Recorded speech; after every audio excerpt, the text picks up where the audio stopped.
2019 is at an end, my friends.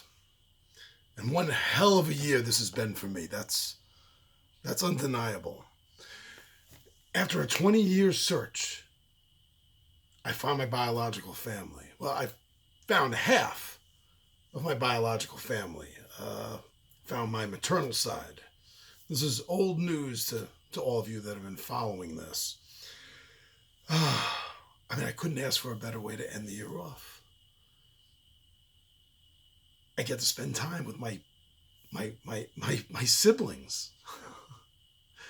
And this is what kicked it all off. I wanted to do something. I wanted to film something around Christmas time. But I just couldn't. It was something, I don't know what it was. I couldn't do it. I was thinking about doing something on Saturday. And again, I felt like I was reaching, trying to pull something out. And that's not the purpose of this. This has to be raw. This has to be real. This has to be in the moment. And if I need to think about something, it kind of defeats the purpose of why I'm doing this. But now it feels right. The year is ending, and I made these discoveries at the end of the year, which means I am walking into 2020. I'm walking into a new decade, literally with a new life. And that's what I wanted. And I love it. Now, the search isn't over. As you know, I've been talking about what's been going on my paternal side. And things aren't good. The way I look at it, I found my maternal side first. They all knew about me. Several of them had been looking for me. They told their friends about me. They told their kids about me. It was a surprise to them that I found them after so long. But it wasn't a surprise, me. I almost kind of feel like I was meant to find them first. For that very reason. For that open arm, warm heart reception. It's not what every adoptee gets. And I know how lucky I am because of that. But I've not only, as I've mentioned previously, have I reached out to my biological father's side, but doing the research now, me and my friends who are a lot more knowledgeable on research in general and DNA detectiving specifically, we have my entire paternal side listed going back to my great-great-grandparents. We got this all. We know this through DNA records, through public records of the time period, from public family trees that are up on Ancestry.com, 23andMe, and a few other sites whose names I'm blanking out on at the moment. We now have it all traced. We have it all traced. So the lineup that we have is that my great grandparents, now all the way back to them on my paternal side now. My great grandparents were Felinda Barkham, who married Louis Levine. Levine. My great grandparents were Olive Levine and Moses Sabry. My grandparents were Thomas Moses Sabry, and apparently his second wife Eleanor Neer or Kinnear. I'm assuming it would be a silent K. And then my parents were John Edward Sabry and Barbara Ann Odell. I have an Aunt Stephanie Sabry. Married name is Petrie. Has a daughter. Not sure of her name. That I haven't gotten yet. But that's what we know. There's no children listed for Thomas Sabry at all. The two daughters for John Sabry, Laura and Lisa. And that seems to be it. It seems like there were 3 Sabry kids. Only 2 of them had children. I haven't done any more reaching out. So I did reach out, sent, at this point,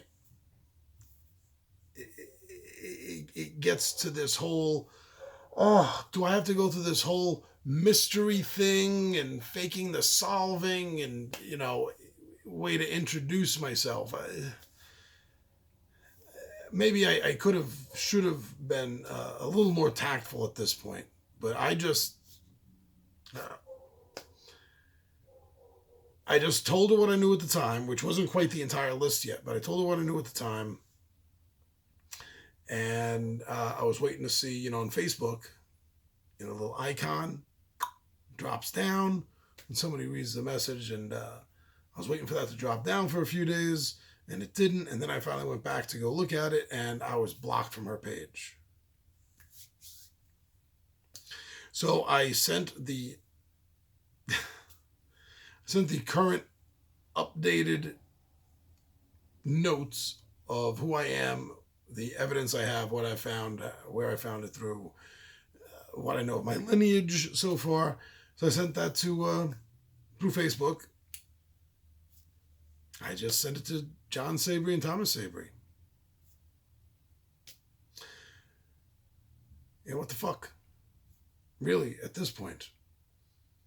Now my sister Laura, I found on Facebook, Laura Sabry, and she hasn't blocked me, but then again, I haven't sent any message or anything to her.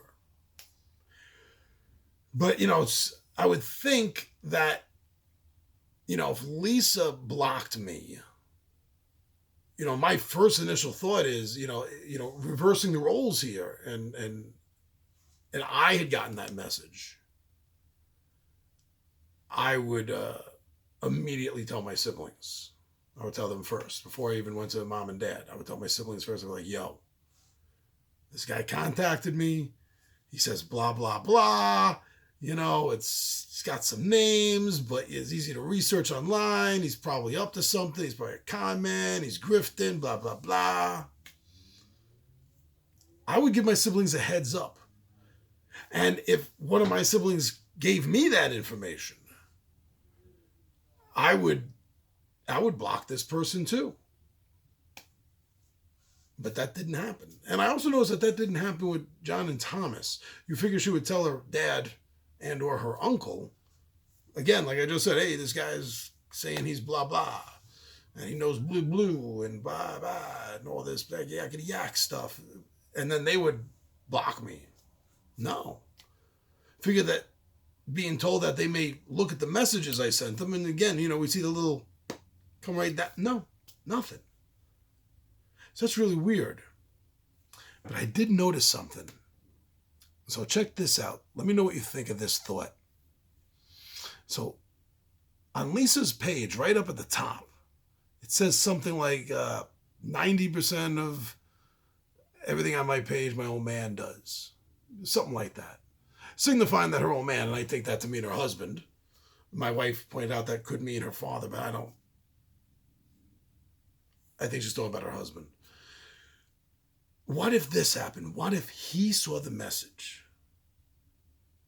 and he decided that I'm a con man, I'm a grifter, I'm crazy, I'm psycho, I'm violent, I'm dangerous, I'm a stalker, whatever he decided.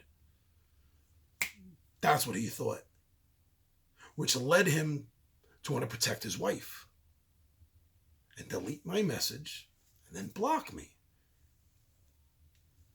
And then just not say anything about it. Just let it die. Because if he had said something to her, again, we're going back to the fact that why wouldn't she say something to her sister, to her dad, to her uncle, blah, blah, blah.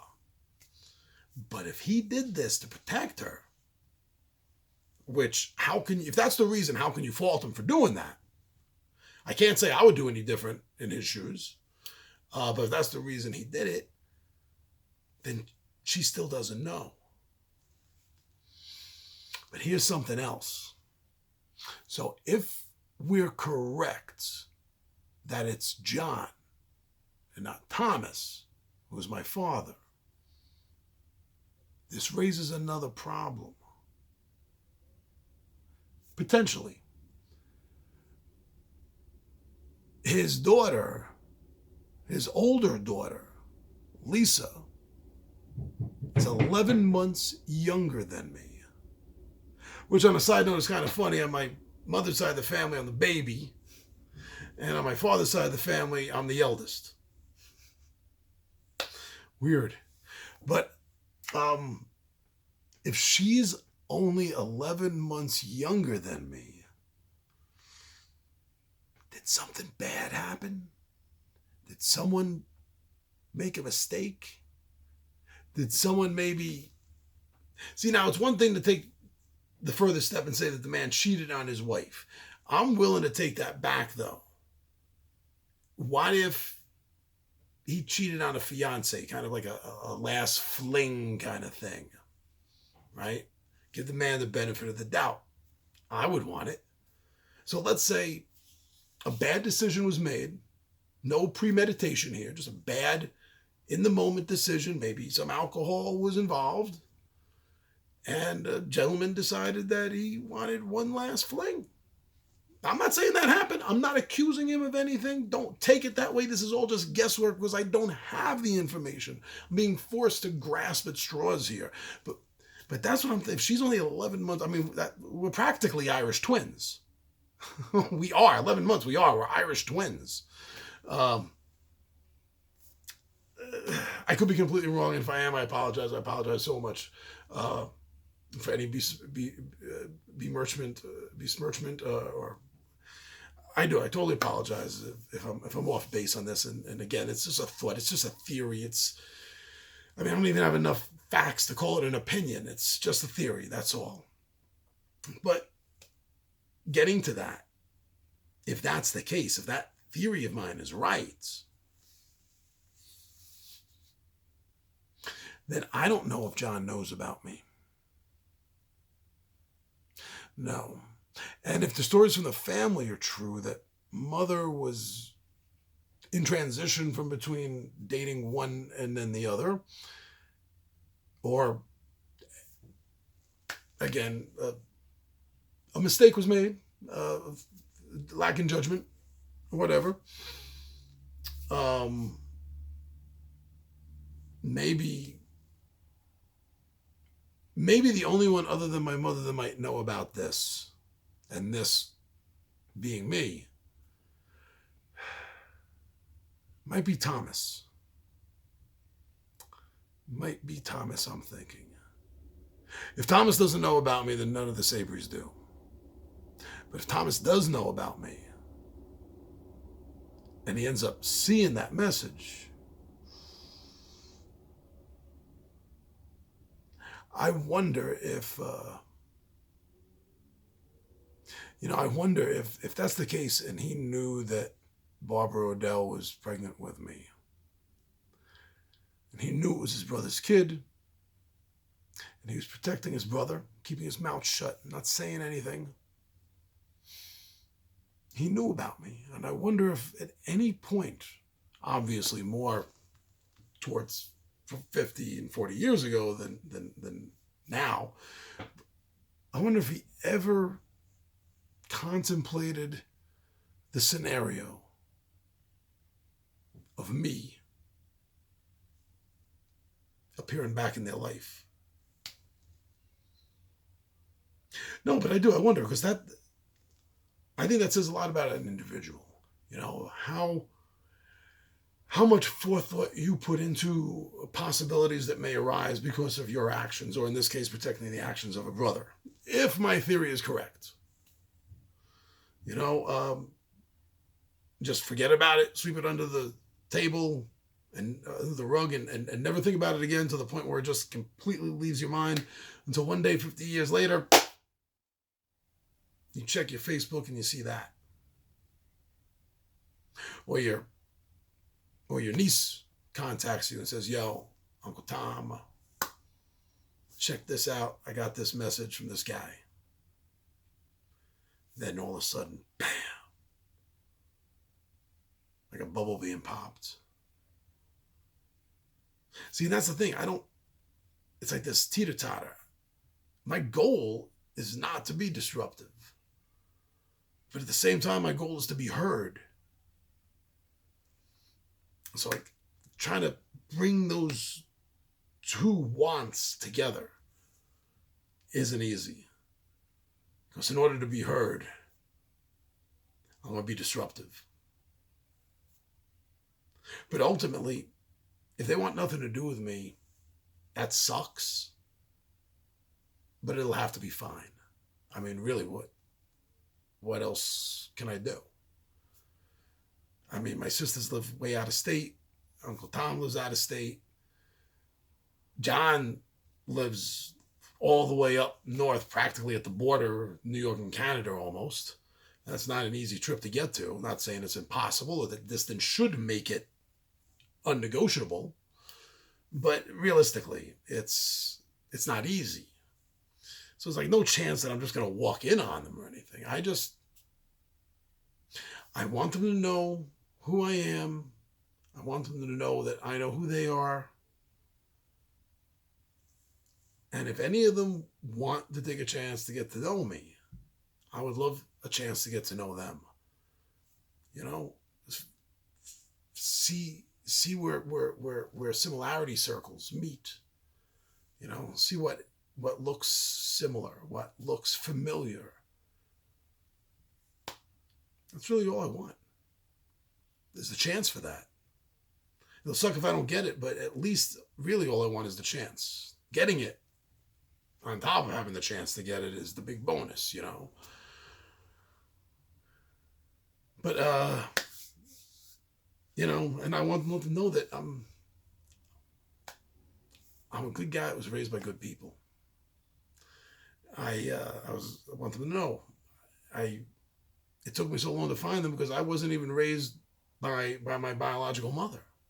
I was given up at birth. I didn't even find out any of this until 20 years ago. I didn't even find out about my father's side until just a couple of months ago. It's really hard to articulate sometimes to one that isn't going through this, isn't familiar with this. It's the wants, the desires, the needs are really tough. Even, you know, like one of my best and oldest friends, Jackie, she was by last weekend or a couple of weekends ago. And we hadn't seen her in a while, and we were just hanging out, talking, having a good time. She wanted a little bit of an update on all of this that was happening. So I just got real, and I told her everything that has happened. I told her everything that we knew and everything. Now, I've known Jackie like my whole life. I went to school with her brother. She's only like 2.5 years younger than me. I've known her, I swear, since she was 4 years old. And she looked at me and she said, "John, I got to admit something to you, and please don't be mad at me. Don't hate me for this. But when you went on this journey and you started this journey, I didn't want you to find them, John. I didn't want you to find your biological family. Not to be mean, not to be cruel, but I was afraid they were going to hurt you. And I couldn't stand that." That's beautiful. To have someone in your life that feels that way to you, you know, it would have devastated her if they devastated me. You know, it's beautiful. And that, I'm telling you that story because that actually sums up a lot of feeling. It's hard to explain why or how, but that really sums up a lot of this feeling. You don't have to understand why I need to go through this or do this, but just letting me do this and loving me while I'm doing it. So 2020 is going to be the most different year I have ever had in my life. I know On the one hand, that's going to be great. That's going to be good. That's going to be awesome. But I got this X factor. I got this unknown factor sitting right here, next to my face. And I don't know what's going to happen. I don't know if that's going to end up being good, being bad. There really is no in between, because if it isn't good, then it's just bad. But we'll see what happens. But in the meantime, for 2020, I know I definitely have one big road trip ahead of me to Florida in March, probably the end of March, to go see my brother Scott. And hopefully me and April will go see Eugene. It's going to be amazing. And on top of that, whatever else happens. But stick with it. If you're out there and you're still looking, don't give up. Don't stop. If that's what's in your heart, if that's what's in here, then you got to do it. No matter how long it takes you. I started this quest 20 years ago. How long are you willing to invest in it? I don't mean that sarcastically. I mean that quite matter-of-factly. How much? That's a question you have to ask. To me, I always knew it was never going to end. And that's 20 years. This is where it got me. So thank you all for listening to me and helping me process all this. This was a really weird one. Bringing up my father's side and everything. This was really weird. Wow. Thanks a lot, everyone. And I hope you all have a great, fantastic, beautiful new year.